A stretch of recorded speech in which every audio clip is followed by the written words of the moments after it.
And number 4, this is going to sound really similar, I'm guessing, to Google Search Console, but Bing has a tool called Bing Webmaster Tools that can give you the similar kind of errors and site crawls and things like that. So anything different to people? Am I correct in that? Yeah. Bing, okay. That's it. So talk about Bing Webmaster Tools. Yep. So, and we'll treat this one a little less. If you're watching this section as a clip in Bing Webmaster Tools, I would also watch the clip on using Google Search Console that's part of this episode, or just watch the whole episode and you'll get it all. But Bing Webmaster Tools is a totally separate install and setup from Google Search Console.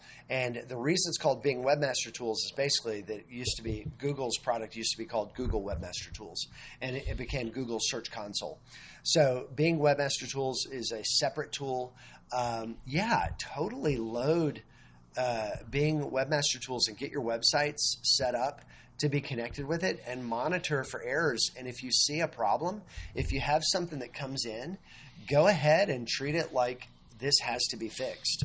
I would say that any issue you have with Google or Bing, you want to treat it just like Red Alert. Bing identifies these things as they happen, and you can get set up to get alerts in the same way that you can with Google. And it's a different set of requirements. It's not.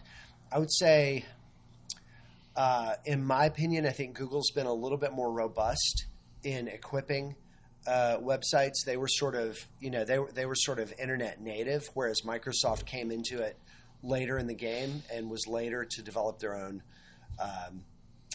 browser, even after Firefox.